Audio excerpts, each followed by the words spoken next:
Part 1. Bags, bottles, food packaging. Plastic is everywhere in our modern world, and it quickly becomes rubbish. For example, in the USA alone, around 90% of plastic packaging is used only once, and around $8 billion worth of the material is thrown away every year. But plastic isn't biodegradable, and a lot of it ends up in our oceans. This is a huge threat. According to scientists, there are more than 5 trillion pieces of plastic in the ocean, weighing an astonishing 269,000 tons. This kills more than 1 million seabirds and 100,000 marine mammals every year. All this plastic drifts along the ocean's currents, trapping other debris, and eventually coming together to form into huge islands of waste. There are 5 such rubbish islands in the world today, and according to some experts, the largest, often referred to as the Great Pacific Garbage Patch, is twice the size of Texas. Part 2.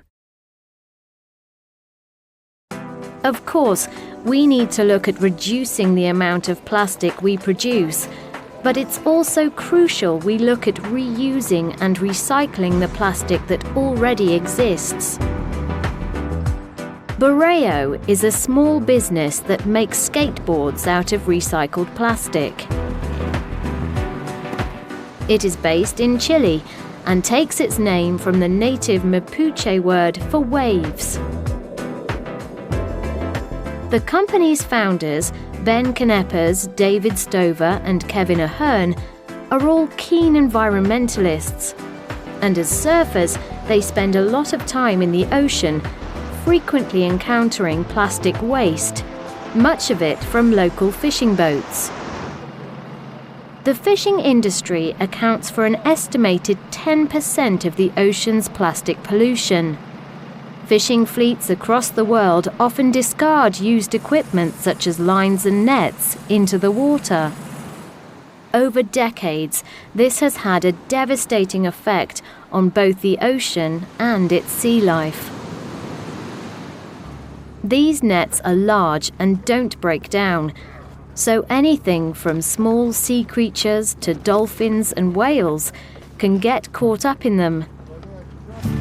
In Chile, fishing is a huge industry. It creates a lot of employment and is a major source of income for many people. But it's also caused a lot of damage to the country's stunning coastline. For local fishermen, disposing of worn fishing nets is expensive, so more often than not, they will simply throw their waste overboard because it's quicker, easier, and much cheaper. Borreo's first mission was to encourage these fishermen to stop doing this and to keep and collect their old nets instead. To do this, they distributed collection bags around 3 fishing villages on the Chilean coast. Convincing these fishermen to break the habit of a lifetime wasn't easy, but the locals soon saw the benefits to the ocean and to the local community.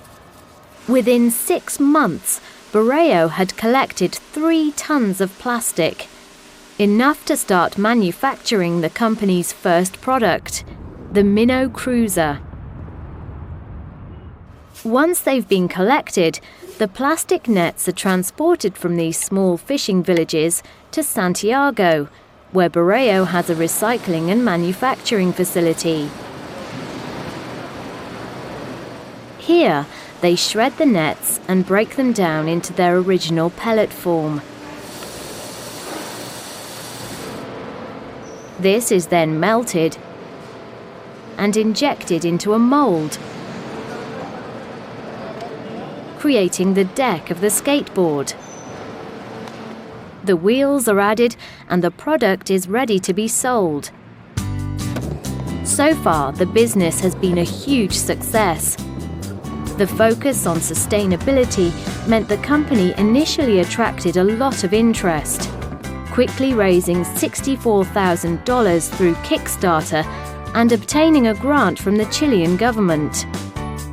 The boards are proving popular with customers too, with their appropriately designed minnow boards selling all over the world, but especially in California, the center of the skateboarding universe.